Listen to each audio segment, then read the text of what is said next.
All right, guys, welcome into another episode of AL.com Recruiting, coming to you live on a Tuesday instead of a Wednesday. I'm your host, Simone Eli, alongside Ben Thomas, the high school guru throughout the state for AL.com. Behind the scenes and making a special appearance later in the show is our producer, Patrick Greenfield. He has a lot of good input on today's superstar, and that is going to be Holden Geriner, the quarterback commit to the Auburn Tigers out of Savannah, Georgia, a guy who has been super fantastic at the high school level and was just in the state for the Hoover 7-on-7. We'll have highlights of that in just a moment. But Ben, a guy that you got to believe Bryan Harsin and those on the Plains are very excited to see.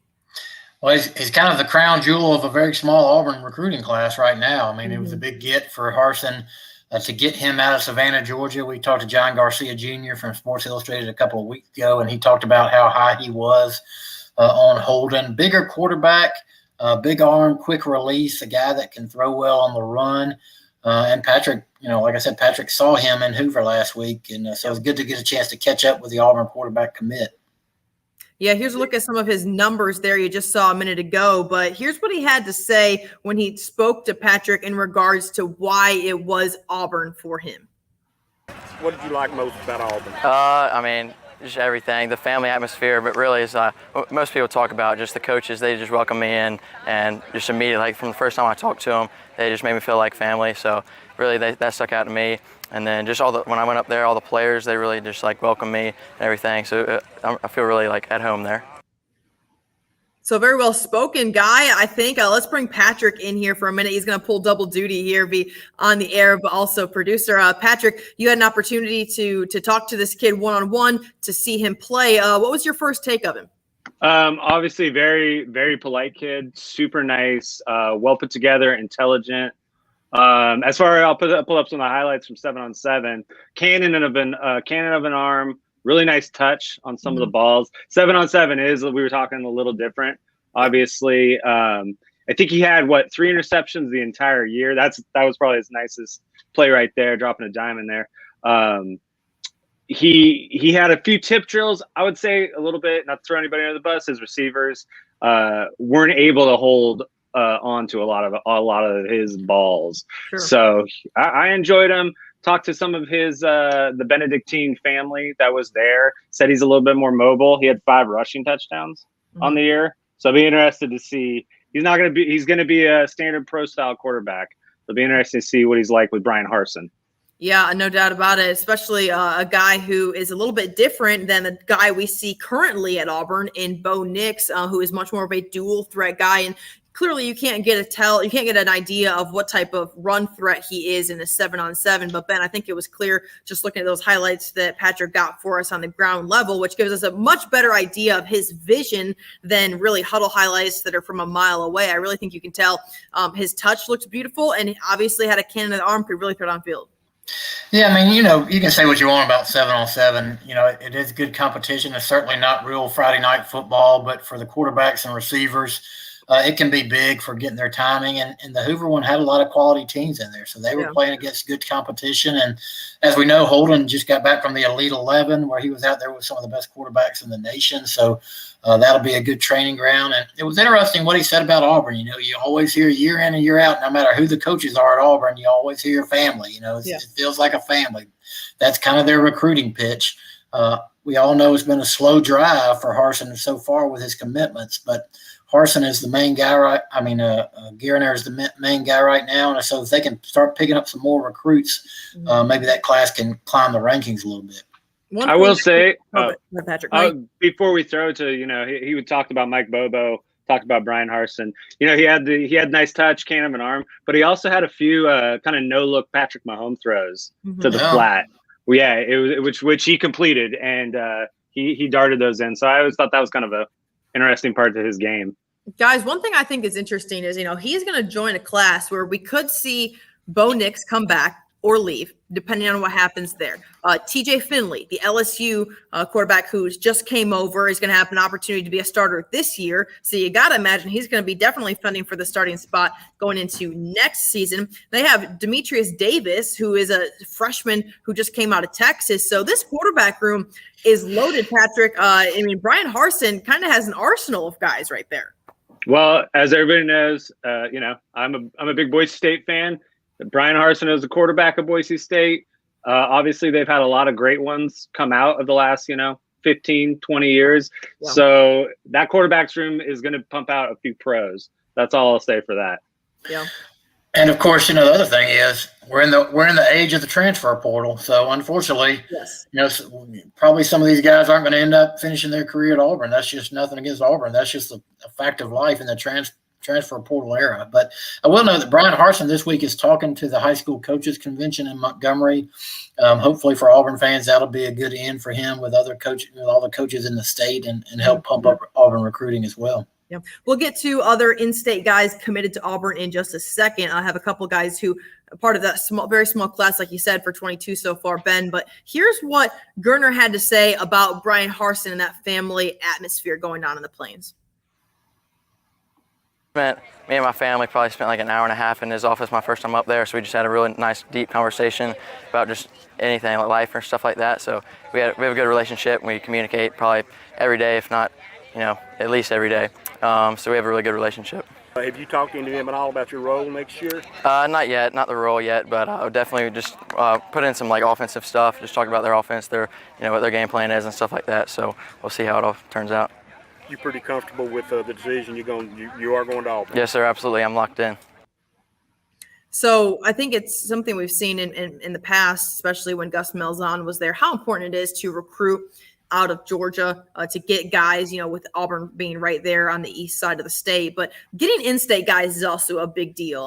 Guys who have been passionate about Auburn for a long time, want an SEC opportunity, who quite frankly might not get that opportunity on the other side of the state, because right now Alabama can nationally recruit, pull whoever they want from wherever. But a couple of guys, in-state guys, Paul Gordon, who is at Auburn High School, the linebacker, we featured him earlier in the season on AL.com recruiting. He is going to go to Auburn, stay right there, Auburn High School, go over to Auburn. And then Alex McPherson, the number one kicker in the country from Fort Payne, Ben, who is also going to go to Auburn. So it looks like Bryan Harsin really understands the significance of getting some of these in-state guys to stay in-state and go to Auburn. Yeah, you really don't get – it's funny, you don't get credit for recruiting a kicker. I mean, they don't give them stars or anything, but as we've seen with the Carlson brothers, it's very important. And so they got a guy who can follow Anders Carlson now. Paul Gordon is a good player from Auburn High School. We saw them in the state championship game last year. We know the way it ended. Yeah. But, for most of that game, they dominated that Thompson offense, Paul Gordon and those guys. So that'll be a good get. Unfortunately, they lost a kid from their own backyard last week, Jarell Stinson from Opelika, who had committed to Auburn. Actually, I think just after Harsin got the job, decided to decommit. Wow. Looks like it might be Florida or UCF for him, and it'd be a tough blow to lose a kid right out of your backyard to Gus Malzahn and UCF. So we'll see. Doesn't look like he'll rejoin this Auburn class. He doesn't seem like a guy who'll recommit like Jeremiah Alexander did at Alabama. So we'll see how that works out. Speaking of guys who could commit to Auburn, we're going to jump down into our show rundown here a little bit. But Caden's story, Ben, I know you talked to him earlier this year, has Auburn on the list as a potential landing spot for him. Yeah, of course, from a family of football players there in Lynette. His dad, Clifford Story, is the head coach of Lynette. His brother, Christian Story, is a former Mr. Football who is a defensive back now at Alabama. Caden Story has announced he's gonna decide where he's going, or announce where he's going on August 1st, and it's down between two schools, the two schools we just mentioned, for Jarell Stinson, Auburn, and UCF. So again, a lot of people have him trending toward Auburn, but if he decides instead to go UCF, that'd be kind of a big blow with Gus Malzahn and Travis Williams and those guys down there. Travis Williams is the kids like him, and he's influential in a lot of those decisions. So we'll see what Caden Story, where he ends up. He'll, obviously defensive lineman, defensive end type guy, good player, 4-star recruit out of Lynette. He's going to decide on August 1st. So it'd be a big get if Harsin can get him into the fold, especially with his brother playing at Alabama. Yeah, another guy potentially with an Auburn landing spot, Curtis Perry. Ben, an update there? Yeah, so Curtis released. He's a defensive end out of Montgomery, Park Crossing High School, dominant player. He released his top 10 over the weekend, Simone. We won't go into all 10, but Auburn and Alabama were both on that top 10. Okay. So he looks like he's kind of narrowing his options. Another defensive linebacker type player, great player. Yeah. So we'll see. He hasn't given any indication, I don't think, of when he's going to decide for sure where he'll go, but we'll be following Curtis's recruitment the whole way. Yeah. Well, the high school football season, a month away right now. So you got to imagine the guys during the season, they're busy with their own schedules, but then they take a lot of trips on Saturdays. So we see a lot of guys make decisions throughout the fall. So Bryan Harsin definitely looking to lock down quite a bit of guys going into that 22 recruiting class. Right now, if you go look on any website, you're not going to see a ton of names, but it's still early. We're not even close to the early signing period yet. So a lot of time there for Bryan Harsin. A quick update on a couple Alabama guys, Ben, that you spoke to just recently. Robert Woodyard, Shemar James, both from the Mobile area, headed to play. At least Robert Woodyard headed to play there at Alabama. Shemar James, who chose Florida over Alabama. What do you know about these guys lately, Ben? Yeah, before we get to those guys, Simone, I will say that back to Auburn and the Harsin class, there seems to be a lot of traction that maybe they could pick up a couple of recruits here, including Caden Story here in the next couple of weeks, and maybe kind of change that image around of their recruiting. So hopefully we'll see how that goes. Robert Woodyard and Shemar James are guys from down here, Simone, that we saw last week at Mobile County Media Days, both linebacker types in college. Robert's a little bit thicker than Shemar. Shemar, we've talked to, he's the Florida commitment. He chose Florida over Alabama, but last week at Mobile County Media Days, he said, look, Alabama's still recruiting me very hard. I talked to Coach Pete Golding and Coach Sal Sinceri a lot, and they've told me they're going to be after me until I sign on the dotted line. He did not. He said he's still a Florida commit. Yeah. But Simone, it did not sound like he was as full in as he. All the eggs are in the basket yet. Yeah. So I think Alabama still has a shot there. Robert Woodyard, I think, is a very interesting case because he committed last June, Simone. Yeah. And he's not a guy that's on social media a lot, like Curtis Berry, for instance. Yeah. You don't see a lot of where he's going. I know he's been to camp at Auburn. I think he's been to Alabama. A long-time Alabama commit, and he said last week nothing's changed.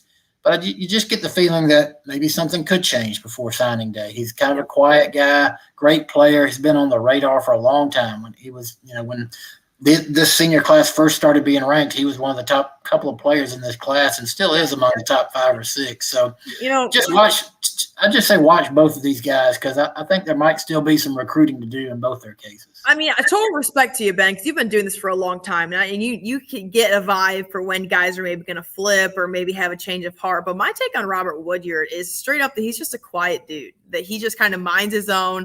You like to say he's not on social media, that he kind of has his decision made. That's what he's going to do. And now he's just going to kind of focus on his high school career. I don't know. Maybe I'm totally off base with that. In my opinion, that's just kind of the take I've gotten from him every time I've spoken to him. Yeah, I mean, he's definitely quiet. I mean, interesting thing about him is I talked to him at a South Alabama 7-on-7 in June, when all these other kids were talking about we've been to, recruiting had opened up. They'd been to different campuses. He hadn't been anywhere, Yeah. And it was just because he was working on his own craft. I think he'll blow up this year if he remains healthy. He's going to have a great year. He plays wide receiver in addition to linebacker. He does? His stats are going to go. Yeah.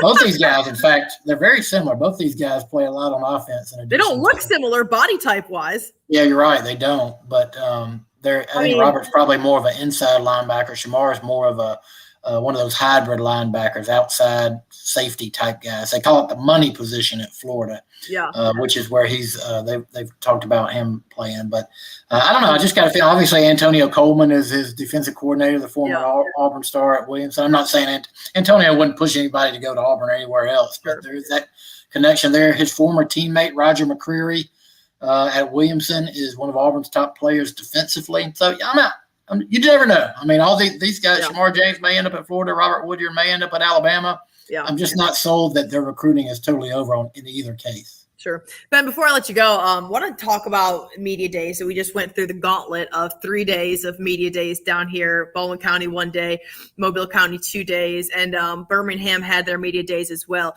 As you could tell, I asked about the name, image, and likeness situation, which these high school coaches quite a bit got their takes on it. And it seems like the majority of coaches, I would say, 7 of every 10, that I felt like we're just kind of thankful they were at the high school level, not so much at the college level, having to navigate this situation. Yeah, some interesting comments on both ends. Some guys that were former college coaches or college players, a lot of them were happy to see it, thought it needed to happen. A lot of high school coaches who had just mainly been high school coaches in their career were scared of what it might lead to on the high school level.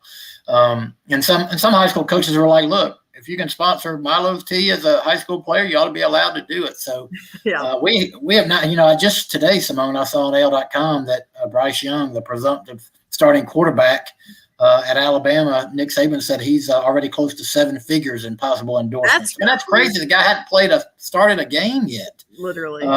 So we're in a changing world of transfer portal and NILs and all that stuff.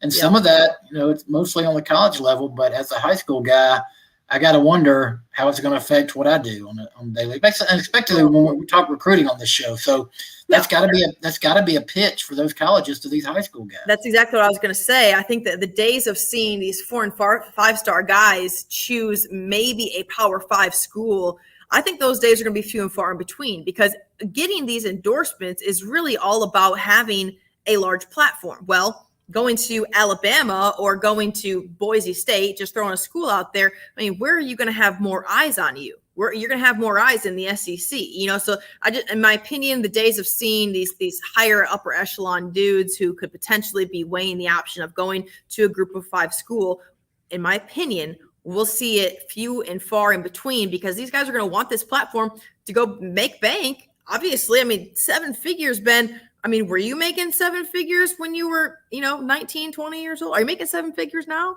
I don't know what 7 figures looks like. But I will tell you, but not only recruiting, Simone, you're talking about the best players right now at Group of 5 schools with the transfer portal. Oh, yeah. If they make a name for themselves one year as a sophomore at South Alabama or Troy or Southern Miss, wherever, and all of a sudden, Auburn or Alabama or Tennessee, one of these places has a hole to fill. Why not go there and you get a little bit more exposure? I'm not encouraging that. I'm saying I think we're going to see that. Yep. We already have seen that. All right, guys, great episode. Holden Geriner, the main topic today, going to Auburn out of Savannah, Georgia, a quarterback guy headed to the Tigers program with Bryan Harsin. We'll have the full recap on all of our platforms here, social media, AL.com as well. Be sure to check it out there. Thanks so much for tuning in today. For Patrick Greenfield making his debut on camera today. Down. I love it. You're going to make a lot more money in the SEC than at Boise State. I can guarantee you that. No doubt. Patrick Greenfield, appreciate your input. Highlights the interview with Geriner. Fantastic content out of the Hoover 7-on-7. Ben Thomas, all your input week to week. Appreciate that. For myself, Simone Eli, just here kind of, coordinating and driving the boat. Guys, thanks for tuning in today. We'll keep you posted this week on what's ahead here on AL.com Recruiting. Have a great rest of your Tuesday.